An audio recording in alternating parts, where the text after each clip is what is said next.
Hello students, welcome to my YouTube channel Sushma Rajgupta. हम लोग करें BCom third semester cost accounting. आज का हमारा टॉपिक है relating to cost accounting, scope of cost accounting, importance of cost accounting, difference between finance accounting and cost accounting and last limitations of cost accounting. चलिए शुरू करते हैं।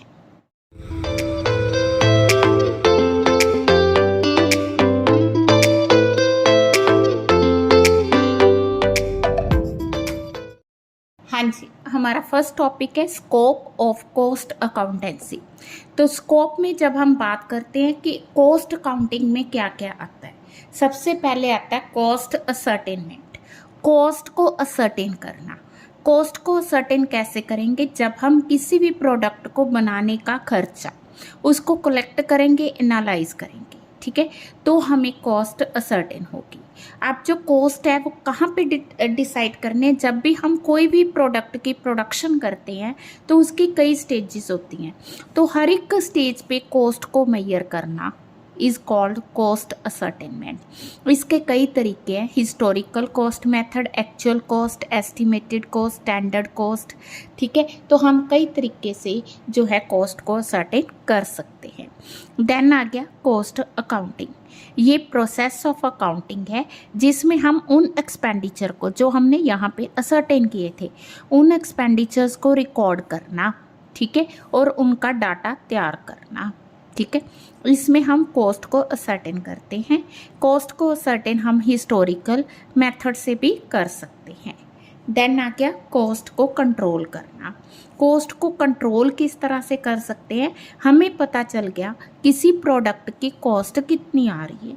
जब हमें एक कॉस्ट के बारे में पता चलता है तो हम क्या करेंगे? हम लोग एक्चुअल परफॉर्मेंस को मेजर करेंगे जो हमने कॉस्ट डिसाइड की थी, और देखेंगे जो एक्चुअल परफॉर्मेंस है क्या वो टारगेट से मैच कर रही है। अगर वो टारगेट्स के मैच नहीं कर रही है, मींस चेंज है, डेविएट कर रही है, तो हम देखेंगे कॉस्ट ज़्यादा है कि कम है। अगर ज़्यादा है तो क्यों है, अगर कम है तो क्यों है, फिर उसके लिए हम मेजर्स लेंगे। अगर बाय चांस कॉस्ट ज़्यादा है फिर क्या करेंगे? कॉस्ट को रिड्यूस करने के लिए कोशिश करेंगे, ठीक है। उसके लिए हम करेक्टिव एक्शन लेंगे, ठीक है। देन हमारा कॉस्ट अकाउंटिंग में है कॉस्ट ऑडिट करना। ऑडिट करना मतलब कॉस्ट को वेरीफाई करना कि क्या ये कॉस्ट बिल्कुल सही है। हाँ जी, नेक्स्ट टॉपिक है हमारा एडवांटेज ऑफ कॉस्ट अकाउंटिंग। तो कॉस्ट का फ़ायदा क्या है? सबसे पहला फ़ायदा है कि कॉस्ट हमें बताती है प्रॉफिटेबल और नॉन प्रॉफिटेबल एक्टिविटीज़ कौन सी हैं और इनको हम किस तरह से ख़त्म कर सकते हैं, ठीक है। सेकंड आ गया हमारा मेजरमेंट ऑफ एफिशिएंसी। हाँ जी, जब हमने किसी भी ऑर्गेनाइजेशन की एफिशिएंसी को मेजर करना है तो हम कॉस्ट अकाउंटिंग के थ्रू मेजर कर सकते हैं, और इससे हम उसको एफिशिएंसी को मेंटेन कर सकते हैं, इम्प्रूव कर सकते हैं। किस तरह कर सकते हैं? कंपैरिजन करके, ठीक है। मान लो हमने 2020 में शूज़ पे खर्चा किया 160 का, उसी तरह के पेयर का हमने 2021 में एक्सपेंडिचर किया 180 का, तो यहाँ पे इंक्रीज इन कॉस्ट हुई है। क्यों हुई है? बिकॉज ऑफ मटेरियल हुई है, बिकॉज ऑफ लेबर हुई है, या बिकॉज ऑफ वेस्टेज हुई है। तो अगर हम इन चीज़ को मेजर करेंगे तो हम एफिशिएंसी और इनएफिशिएंसी को मेजर कर सकते हैं।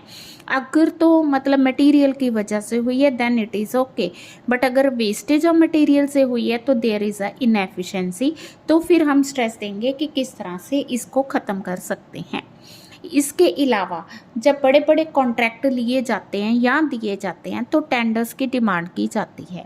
टेंडर्स का मतलब है किसी भी प्रोडक्ट को, किसी भी प्रोजेक्ट को पूरा करने पे कितना खर्चा आएगा। वो जो टेंडर्स होते हैं वो एस्टिमेट्स पर बेस्ड होते हैं, वो कॉस्ट के रिगार्डिंग होते हैं। तो कॉस्ट अकाउंटिंग ही इन एस्टिमेट्स और टेंडर्स को बनाने में मदद करती है। इसके अलावा फ्यूचर प्रोडक्शन पॉलिसीज़ के लिए भी ये जो कॉस्ट अकाउंटिंग है हेल्प करती है। इसके अलावा प्रॉफिट किस तरह से इंक्रीज़ कर सकते हैं। ऑब्वियस है कि जो चीज़ को बनाने की कॉस्ट है उसका कुछ परसेंटेज मार्जिन रख के हम लोग प्राइस डिसाइड करते हैं। अब कॉस्ट प्लस प्रॉफिट है ना इज इक्वल टू प्राइस। तो यहाँ पे हम लोग प्राइस प्रॉफिट अगर हम सेम मेंटेन रखना चाहते हैं, अगर हम प्रॉफिट को मेंटेन करना चाहते हैं तो हमें कॉस्ट को कम करना होगा। तो किस तरह से हम कॉस्ट को कम कर सकते हैं? वेस्टेज को कम करके, लीकेज को रिमूव करके, इनएफिशिएंसीज को ख़त्म करके। तो इस तरह से कॉस्ट अकाउंटिंग ही इन सब में हेल्प करती है। इसके अलावा हमने प्रॉफिट एंड लॉस को डिटरमाइन करना होता है कि हमें कितना प्रॉफिट हुआ, कितना लॉस हुआ, किस प्रोसेस पे प्रॉफिट हो रहा है, किस प्रोसेस पे लॉस हो रहा है। तो कौन बताता है? कॉस्ट अकाउंटिंग बताती है। इसके अलावा हमें कंपेयरिंग कॉस्ट को कंपेयर करने में डाटा प्रोवाइड करती है। ये हमें अगर प्रॉफिट में चेंजेस आए तो क्यों आए उसके बारे में बताती है। यूज़फुल टू वर्कर्स, इसके अलावा कॉस्ट अकाउंटिंग बताती है कि जो डिफरेंट वर्कर्स हैं उनकी एफिशिएंसी कितनी है। और कॉस्ट अकाउंटिंग ये बताती है कि किस तरह से हमने लेबर को पेमेंट करनी है, मींस वेज पेमेंट किस तरह होगी। अगर कोई एफिशिएंट वर्कर है तो उसको हम किस तरह से रिवॉर्ड दे सकते हैं, इनएफिशिएंट को किस तरह से पुनिश कर सकते हैं। तो कहने का मतलब ये है कि वर्कर्स जो एफिशिएंट वर्कर्स हैं उनके लिए कॉस्ट अकाउंटिंग बहुत बेनिफिशियल है, क्योंकि उनको उनकी एफिशिएंसी के अकॉर्डिंग पेमेंट करने में हेल्प करती है। इसके अलावा क्रेडिटर्स और इन्वेस्टर्स को भी इसका फ़ायदा होता है। ठीक है, अच्छा जो बिजनेस है वो ज़्यादा से ज़्यादा इन्वेस्टर्स को अट्रैक्ट करता है। अगर कोई बिजनेस प्रॉफिट्स पे जा रहा है तो उससे क्या होगा, ज़्यादा से ज़्यादा लोग पैसा इन्वेस्ट करेंगे। और अगर अच्छा बिजनेस जा रहा है, प्रॉफिट पे जा रहा है, तो जो क्रेडिटर्स है उनको टाइमली रिटर्न मिलेगी। गवर्नमेंट को फ़ायदा है। गवर्नमेंट को क्या फ़ायदा है? जब आप प्रोडक्शन करते हो एक्साइज ड्यूटी लगती है, इनकम टैक्स लगता है। ठीक है, तो कई तरह की जो है गवर्नमेंट को इनकम होती है, बिकॉज अगर आपका बिजनेस बहुत अच्छा जा रहा है। ठीक है, गवर्नमेंट कई तरह के प्लान्स शुरू करती है इंडस्ट्रीज़ के लिए, तो वो प्लान्स का बिजनेस बेनिफिट ले सकते हैं।